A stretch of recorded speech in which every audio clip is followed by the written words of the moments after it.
This is my digital hourglass project where I make a digital hourglass with Arduino.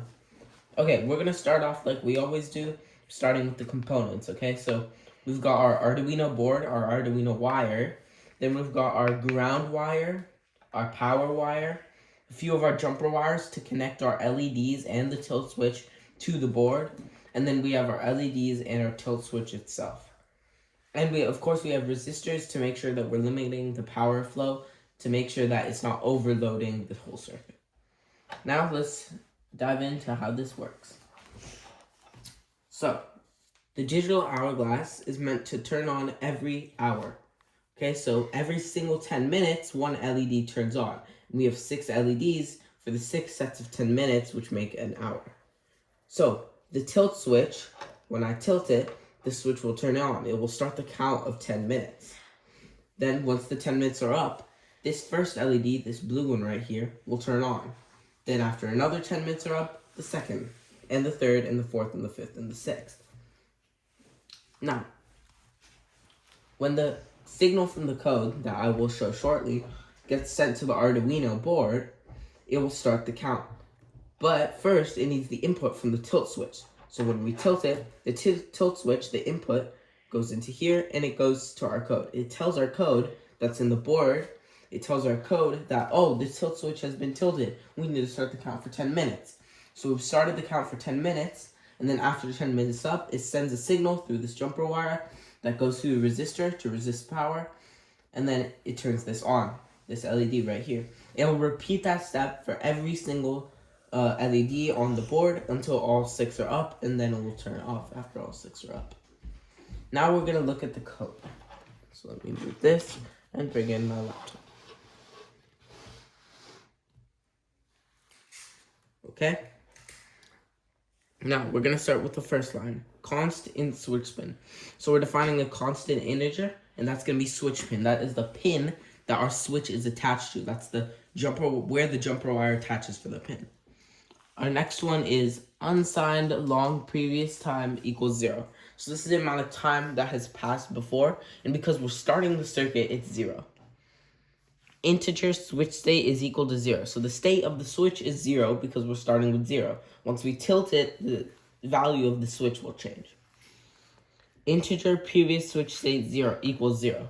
Now the previous switch state is also equal to 0 because we haven't done anything with the switch yet. Int LED is equal to 2.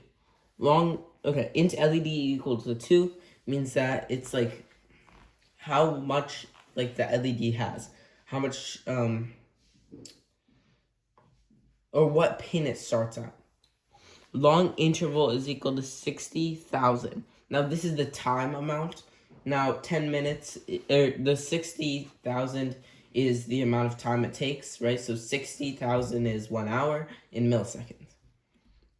Void setup, so now we're doing our setup code. This only runs one time. For integer x equals 2, x is less than 8, x plus plus. Now the x equals 2, x equals 8, x equals 2 is our integer LED value, and x is less than 8 is kind of like the pin value. Then pin mode, x is output, right? So it's the integer and then output. Pin mode, switch pin, input. So the pin mode, the mode that the pin is now on, will take the switch pin, which is switch pin number 8 because the jumper wire is attached to pin number 8 for the switch, and it will take that and it'll convert that into output. Pin mode, switch pin, input. So now this is what's coming in. This is the data that's coming into the board. Void loop. So this is running multiple times until our code ends. Unsigned long current time is equal to millis.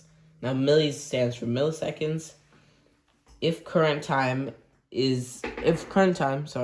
minus previous time is greater than the interval, then previous time equals current time. Okay, so this is our current time minus the previous time, right? We already know what these two values are. And then if it's greater than the interval, then previous time is equal to current time. So like that's if you're subtracting the same values at the same time, then it's equal to each other. Digital write LED, high.